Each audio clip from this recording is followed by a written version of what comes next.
India এ পর্যন্ত ৫৩ বছরে এই যে যেটা বললাম বাংলাদেশের যে চাওয়া যে আত্মমর্যাদা সাম্যের ভিত্তিতে বন্ধুত্ব তার ধারে কাছেও যায়নি। তারা ছিল হচ্ছে গিয়ে মালিক আর ভিত্তের জায়গায় থাকতে চায়, অ্যাজ ইফ তারা বড় ভাই দাদাগিরি করবে, মালিকের ভূমিকায় থাকবে, আর আমরা তাদের সাহায্যভোগী বা ভিত্তের মতো থাকব। সেই ক্ষেত্রে যখনই ওই তাদের এইখানে নিয়োগকৃত ভিত্ত তাদের এই দেশের মানুষ তাদেরকে আর গ্রহণ করে না, যেমন হাসিনা তাদের নিয়োগকৃত একটা ভৃত্য ছিল যে তার কাজ ছিল ইন্ডিয়ার সব রকম দাবি পূরণ করা,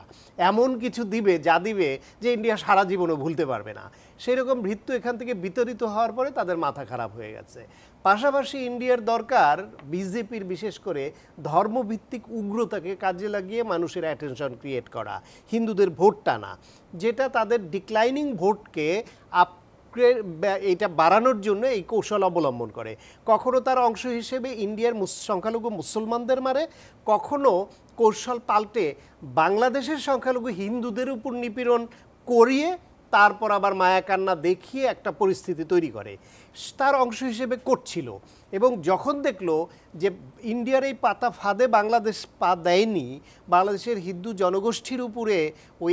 অ্যাডভোকেট আলিফকে হত্যার পরও কেউ কোনো রকম আগ্রাসী মনোভাব দেখায়নি, অত্যন্ত ধৈর্যের সঙ্গে একটা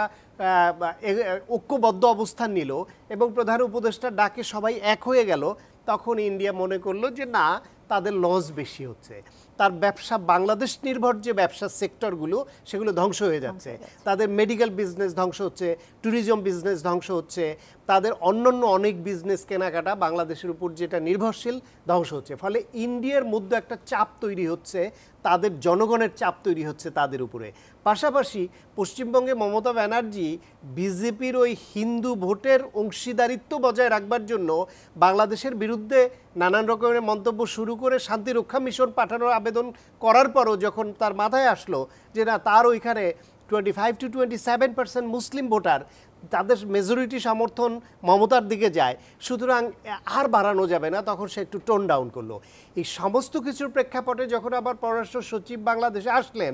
তিনি বাংলাদেশে এসে যখন প্রধান উপদেষ্টার সঙ্গে এবং আমাদের সচিবের সঙ্গে বসলেন এবং কিছু কিছু রিয়েলিটি যখন ফেস করলেন, তখন তারা দেখলো